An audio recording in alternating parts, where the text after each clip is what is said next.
Ang United Social Amelioration Project and Program Assistance or USAPA pinagi sa Oriental Port and Allied Services Corporation kon UPASCOR at kagahapon naghatod gyud og mga hinabang, mga pagkaon daghang kay ilang gipanghatod lain-laing hinabang pinaagi ni Chairman Attorney Tomas Liberal og silang Sir Jonathan Fernandez, ang Chief Executive Officer sa UPASCOR, tuwa po silang servants. Diara ay si Sir Noli Mahilom o si Sir Charlie tuwa dito, apil tingali, Sir Joseph, ha? Ang naghatod og mga hinabang dito sa General San Isidro, General Santos City, alang sa mga nabiktima sa linog ni atong niaging Pizza 8 ning atong buwan sa Hunyo.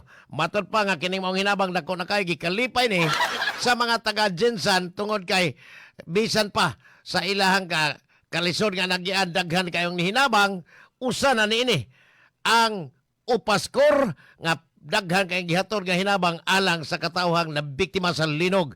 Una nang nihatod dito ang provincial government, ang mayor sa Jensan o sa Sarangani Governor puros gito Pacquiao. Ang mayor sa Jensan idawat og 10 milyones gikan ni Governor Pampari 4. Og ang mayor pod, ang gobernador sa Sarangani si Bobby Pacquiao, 10 milyones po to. Silang duha ka mga dagkong opisyal sa LGU dito sa Sarangani, gipamakyaw ang 20 milyones sa duha ka mga opisyal. Amping mo na, Sir Charlie, matay. Na murag na-distribute na ni tanan ilang kuwanda. Na-distribute na po ni tanan tingali nila ilang pagkaon, mga hinabang laghan man dili ra tanan pagkaon. Dagang kay itong kuan sa anani sa among page gani kagahapon ang ilahang mga hinabang nga gihatod dito. Tuwa dito servants ha. Sa mga kusga ni kuyog dito. Samtang kagahapon giukay ang dakbayan Sugbo ang eskwelahan nga giingong Chinese man nga school. Pagaran diha pero na mga dili ko na mga Chinese tanan. Sa Western College kagapon pakuratan ni atong social media post nga ang name ani Sansu. Yo sin Sansu ni. Diyang ni post ni sa iyang social media page nga pagbantay-bantay diha kay mamusil ko. Karong adlaw ingon sa mamusil ko ugma bining kagapon man post meaning karon sa pagbantay-bantay mo diha kay mamusil ko ugma sa mga first year students. Matod pa onya pasalamati ko ninyo kun masuspenso ang klase ninyo porbida ni bata. Doon na nga ang kapulisan ini nga ilan nang isubit sa NBI o kinsaning maong itag-iyan ining maong page sa social media nga hinganlag Sanso. Samtang dito sa Balamban katong giingong Ghost Flood Control Project kagapon itingog na. Tapos hapon itingog na ang kongresista sa Tercero Distrito nga si Pablo Jan Garcia nga matod pa niya walay ghost project yun. So kuhay sa giingon sa NBI nga ilang ikiha. Naloko na. Kaya doon ay ghost project ang giingong DPWH dito o ang duha ka mga kontraktor. Giingon nga ilang ikiha ko no base sa ilang nakalap nga ebidensya dito sa barangay Singsing Balamban din doon ay giingong duha ka mga multo nga proyekto apan nitingog na ang kanhi kongresista si Pablo Jan Garcia niingon nga wala gyud ghost project. In fact, na-turn over na ni sa local government unit o gi-audit na ni sa commission or audit. Commission on audit eh. Humad sa pagpanghulga atong iyong mga musil na eskwelahan kagapon si Minister Arcibal nanawagan sa mga Sugboanon nga kalma lang unya dili gyud magpataka og pakatag sa informasyon nga dili tinuod. Matod pang Mayor ni Sir Arcibal kinahanglan yung magbinantayon apan dili magpataka og post anang mga informasyon nga bakak aron dili makapaukay sa publiko. Ang mayor na ni paibaw na yun human na sayran sa mga sakop niya sa Disaster Management Office, pinanguluhan ni Konsel Dave Tumulak nga ang maong eskwelahan human ma-inspeksyon sa kapulisan negatibo sa hulga atong pagpamusil Kay wa gyud bisag pulbura nakit-an sa kapulisan didto sa maong eskwelahan. Humanad yun ang rally kagabi sa Iglesia ni Cristo dito sa Kauluhan. Pati naman kayo taga Cebu na nanganto dito. Mao ba?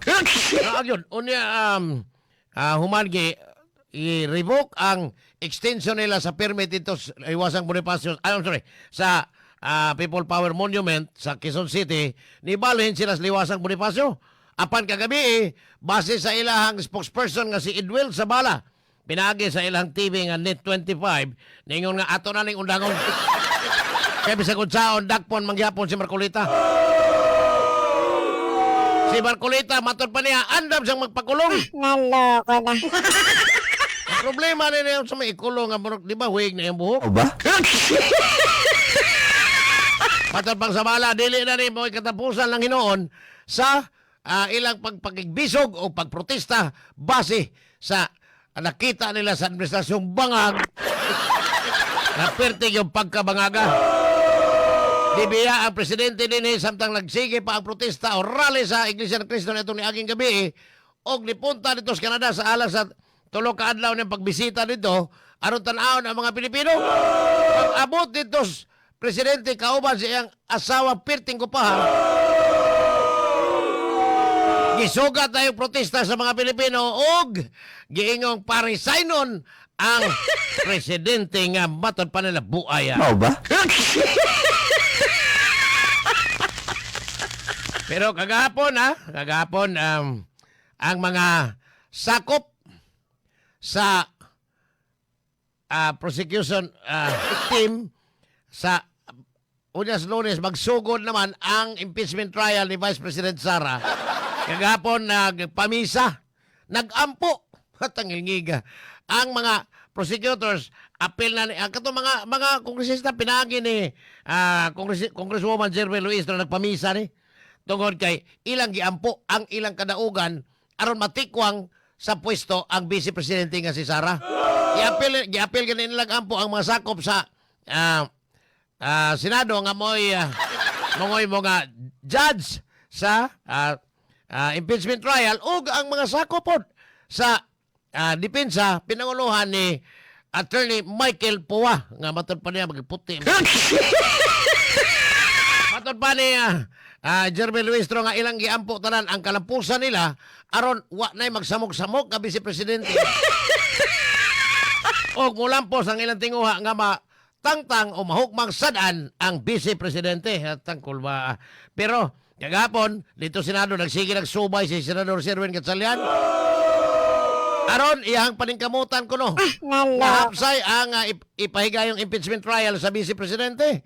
Dito sa Hawanan, sa Senado, iyang gingon nga, ready na yun, andam na kayo, ang trial nga sugdan Unyas Lunes. Apan na, paghapoy klaro, hangtod karon kon ang senador nga abogado nga si Senador Jesus Escudero maaboy gi mamahimong presiding officer. Kay si Sherwin Gatchalian interesado po kuno siya nga mahimong presiding officer sa tao. Kamon duha akong awhag ni Sherwin Gatchalian, kamon duha Robin Padilla mo ay presiding officer. Naloko na. Ipakapil nito lapid o sa tao. Yatag na sa abogado kay legal man ita. Ano kay legal background ito Sherwin no? Mao ba? Na sobraan na kas kahangol kani iya posibleng pagpadugang ni siya popularity kay para sa 2028 kay last term maron niya ang ato nadunggan nga posibleng mudagan sa pagka Vice Presidente or Presidente sa 28. Murag okay siya. Pero si Madera, Eufemia Paner de Larmente ako ning awhagon ko ni ang magpatapar ko ha.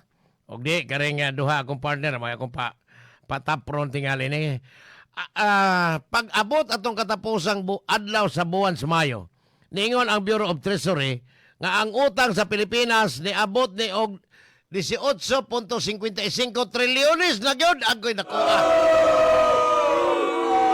Perti ng pagkanakuha base sa giingon sa Bureau of Treasury ni burot ning maayo tungod kay kinahanglan gyud kunong gukdon ang mga panginahanglang punduhan sa gobyerno aron makabarog ni. Ingon ang base pod sa banabana sa Philippine Statistics Authority nga matag Pilipino bagong nataw or kada na ang bidridi na tungod sa katiguang una utangan og tag 165,000 kada usa na to matay Boss Glenn tapre ko gamay 165,000 matag usa unya si Mother Eupemia Paner-Delarmente daghan man ni siya dako man ni siya pispan bayre mo ade Mother unya tapre sa ko gamay matod pa kining 18.55 trilyones ang utang na tos gawas na ni tubo ni og 6.0 niabot ni og 6.06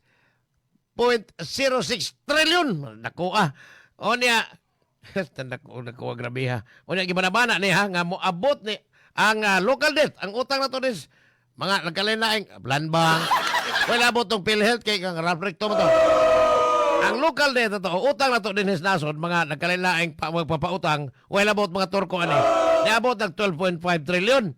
Samtang ang dito sa gawa sa nasod, World Bank, unsa pa ng uban niya, 6 trilyon na. Giba na ba na, matod pa sa Philippine Statistics Authority nga, karong Disyembre mo lapas pa ni. Og 19 trilyones ang utang sa Pilipinas tungod kay pirming na alkanse ang budget, pirming alkanse ang income kaysa gasto unon pinaagi sa inyong presidenteng bangag.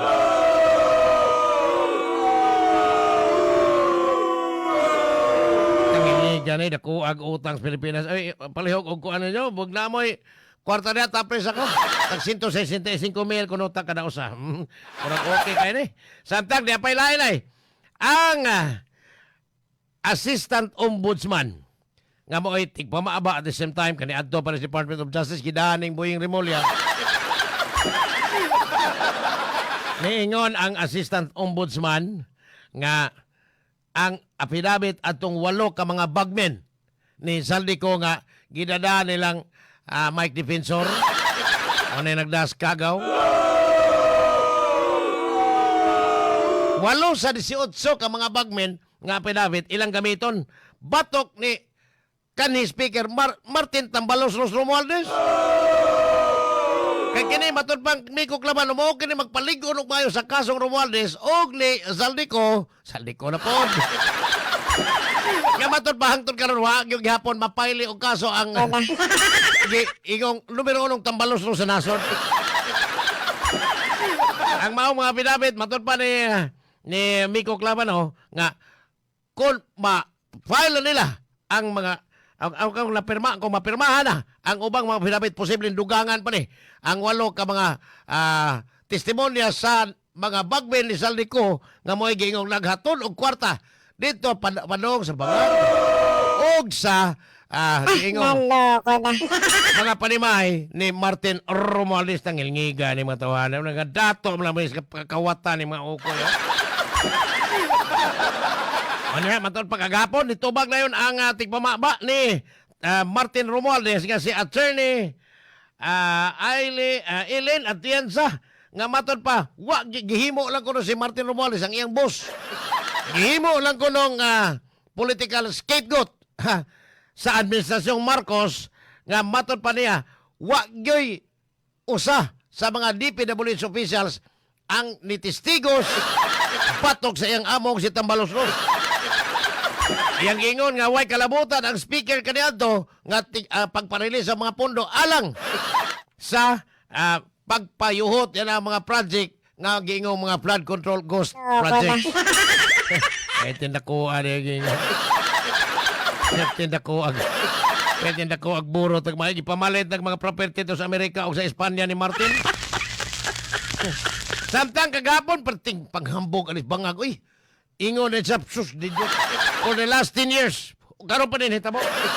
Kay ang World Bank gikonfirmar ni nga ang Pilipinas ni abot na daw ta sa kategorya nga upper middle income category din ang per capita or individual income.